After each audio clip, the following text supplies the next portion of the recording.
The movie opens with lonely British scholar Alethea while traveling to Istanbul, where she will give a conference about the connection between sciences and myths.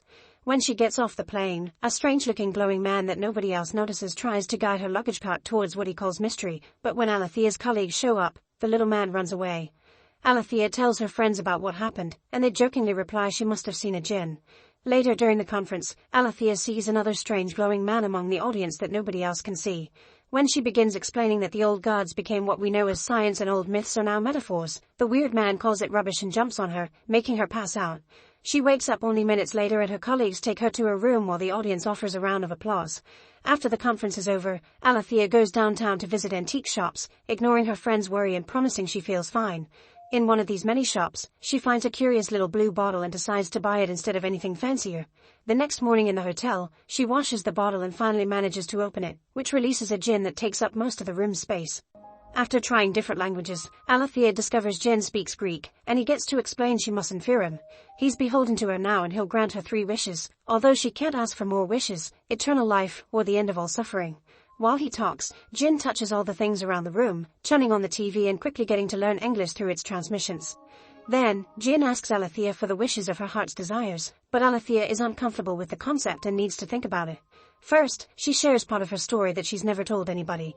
When she was a kid studying in an all-girls boarding school, she was already a very solitary person.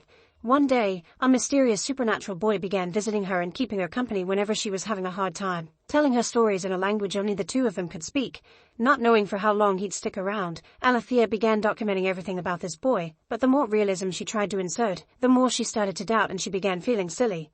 After a while, she burned it all in the school furnace and since that day, she didn't see the boy anymore. The conversation is interrupted by the arrival of Alethea's breakfast, although she doesn't open the door until Jinn disappears. After putting on the Don't Disturb sign on the doorknob, Alethea turns around to find out Jinn has reduced his size and transformed the humble hotel breakfast into something more extravagant. To buy some time until she decides on a wish, Alethea asks how Jinn ended up inside her bottle, and he explains that's his 3rd incarceration because he's always been a fool falling for conversations with women. It all began when Jinn got in a relationship with his cousin Sheba, the queen of the land who was half Jinn and had a thick glade of black hair on her legs. Jinn was her plaything and her confidence, but he still felt freed because he was allowed to come and go as he pleased. He hoped he could become her husband one day, but unfortunately, things changed with the arrival of King Solomon, who crossed the deserts just to woo her. Jinn warned Sheba against him, and she promised no mortal could ever conquer her, but eventually she gave in to his charms and even removed her leg hair with wax to spend the night with him after the wedding. However, Solomon could sense Sheba's connection to Jinn, and using his magic skills, he imprisoned him inside a brass bottle and tossed it to a bird that dropped it in the middle of the Red Sea. Jinns don't sleep, so for the first 100 years, he raged against his fate and prayed for freedom to every god under the sun. In the end, he tricked himself and prayed to remain in the bottle, hoping that pretending to yearn for nothing would get rid of the pain. Unfortunately for Jinns, not having wants is the closest thing to death. Now they're back on the topic of what Alethea's heart desires. She explains she's successful and has everything she needs, even if she has no children, parents, or siblings. She used to be married to a man she met at school, but after she had a miscarriage, their relationship broke and they got a divorce. Her husband moved out with a new lover, and to this day, Alethea still keeps a few of his things in a box in the house. Some time ago, her husband had told Alethea that she was incapable of reading feelings, and she agrees. The way her brain is wired makes her smart but also causes her solitude. This is why she likes stories, she can find feelings through them. Still, Alethea doesn't want her husband back, she felt freedom when she divorced. But as a storyteller, she's heard too many stories about Jinn's wishes always having a catch or cautionary tales that don't end happily. Jinn swears he's honorable, but Alethea doesn't listen and wonders if she can make no wishes at all. This causes Jinn to swell up in pain, confirming that wishes must be made to avoid bad consequences, and to prove the point further, Jinn tells Alethea the story of his 2nd incarceration. Fishermen found the bottle inside a fish, but because it was covered in a hard layer, they thought it was a rock and threw it away. The rock changed hands many times until it ended up as part of a wall, where Gultan found it while trying to climb up to spy on Prince Mustafa. Gultan lived as a slave in the palace's courtyard of the concubines and fainted when she opened the bottle to find Jinn. When she woke up, she quickly knew what to wish for. She wanted to be one of Mustafa's concubines. Jinn granted her the wish, and Gultan got to enjoy her new life after hiding the bottle under a heavy floor tile in a secret bathroom. While waiting for the other 2 wishes to come, Jinn wandered the place and learned about humans. That's how his attention fell on Hurrem, who was the Sultan's favorite slave. As a master manipulation, Hurrem sought to protect the throne in favor of her own sons instead of Mustafa, so she kept lots of eyes spying on the prince. Jin worried Gulten could get caught in some awful political plan and tried to warn her, but she didn't listen and wished to become pregnant with Mustafa's baby. Meanwhile, the Sultan's warriors were worried about their leader becoming too soft for his position and were considering undermining him. Hurrem heard of this and told the Sultan that Mustafa was the one leading the soldiers in order to take the throne of his father, leaving the Sultan with a very hard choice to make. During all this, Gulten never tried to lay low. In fact, she paraded her swollen belly around the palace, certain that she was carrying the next prince. The Sultan heard about this and finally made his choice. He called Mustafa to his tent and killed him without even asking him about his loyalties. As soon as he learned of this, Jin went to see Gulten to warn her they would come for her next and asked for the third wish, but she didn't believe him and ran away straight into the assassin's hands. Jin tried to help her, but one of the assassins was a follower of the devil Iblis and had the power to block him. Gulten was thrown into the sea, and while Jin jumped to rescue her, it was already too late. Now, because of a third wish unperformed, Jin was tethered to this world, unable to go to the realm of the Jinn until he could find another master. Alethea finds this story very ironic because it's exactly the kind of cautionary tale she has been talking about where you're taught wishing has bad consequences. Jin points out once again that making no wishes equals dooming him, and continues his story to back up his reasoning. After Gulten's death, Jin wandered as an invisible force while his bottle stayed hidden under the floor tile. For 100 years, he tried to get people's attention to no avail, until one day, Princes Murad and Ibrahim were able to feel his presence and found the secret bathroom. They almost got to push the floor tile up, but they were interrupted by their mother Kosum, the Sultan's widow. Murad had long hair on his legs, indicating he was Sheba's descendant, so Jin tried to follow him around to get his attention again. Unfortunately, Murad had to take over the throne at 14 and his life became all politics. While an older Murad led armies on the battlefield, Kosum locked adult Ibrahim in a room with a bunch of women, hoping he would produce a male heir and protect the family's place on the throne. Ibrahim loved the idea of spending every day with women, and he chose voluptuous and immense beauties, believing that the more flesh the bigger the pleasure. When Murad returned to the palace after the war, his soul was rotten with blood and trauma. Worried about possible competition, he thought of murdering Ibrahim, but Kosum stopped him just in time by pointing out Ibrahim is too lazy to plan a riot. Still, Kosum couldn't risk losing her babymaker, so she kept Murad drunk at all times and hired storytellers to distract him.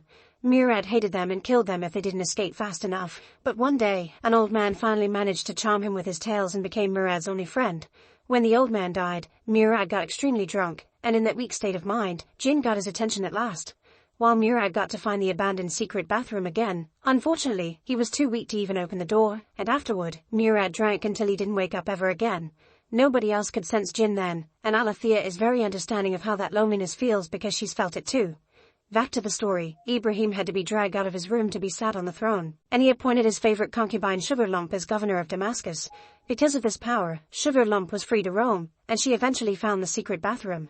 Her size broke the tile when she accidentally fell on it, allowing her to find the bottle. Sugarlump didn't trust Jin when he showed up in front of her since he kept begging for a wish and smelled bad. Thinking he could be a trickster, Sugarlump wished Jin was back in his bottle at the bottom of the Bosphorus. In Alethea's eyes, this story proves once again that wishing is a bad idea. She thinks she could give Jin to another person more open to the idea, but Jin refuses to get back in the bottle. Next, Alethea makes 3 quick wishes, but they're silly things, like wishing for a sip of her tea. Therefore they don't work, since the wishes need to be a heart's desire. An argument ensues where Jin calls Alethea a coward, and in return, Alethea begins wondering if she should wish they never met. This causes Jin to cry out, begging her to stop as his bottle breaks and a sudden force makes the electronics malfunction for a few seconds. Alethea guesses this has happened before, and Jin proceeds to tell the third and final story. Zephyr was a foundling, married at 12 to a wealthy merchant much older than her. This merchant had 2 older wives that dislikes fire, and she felt that everyone in the house, including the servants, was always mocking her. The bottle came to her as a gift from her husband, who saw it fall from a fish the cook was opening. After she was done satisfying him as thanks, Zephyr managed to open the bottle. Jin quickly noticed how bright she was and shared his story with her, prompting her to share in return all the things she had built in her free time.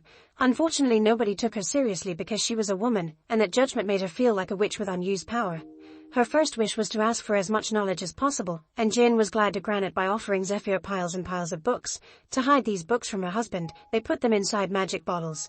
Jin spent all his time with her, teaching her all kinds of sciences and languages, and they eventually fell in love. The more she flourished, the less shy Zephyr became, and she began reveling against her husband.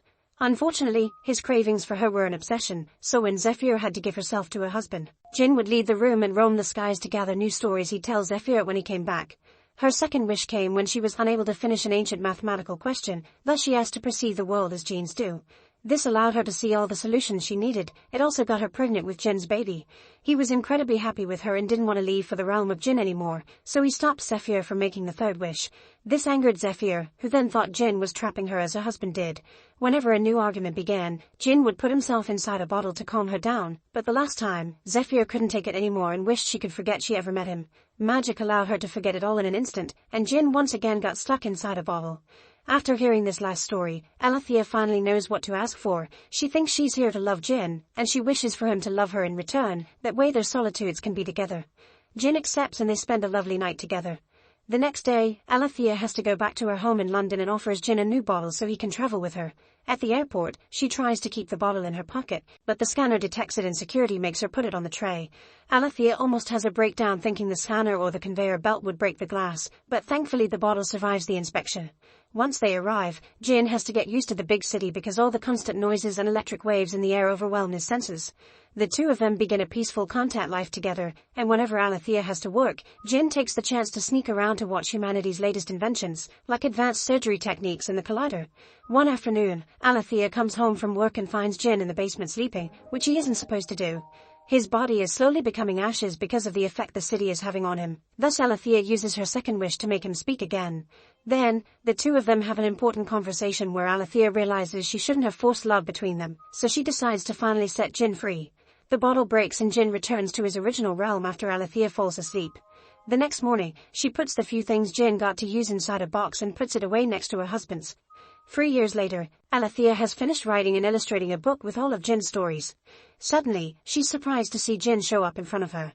Now that he's healthy again, he can visit her from time to time, helping her chase her solitude away in a more natural way.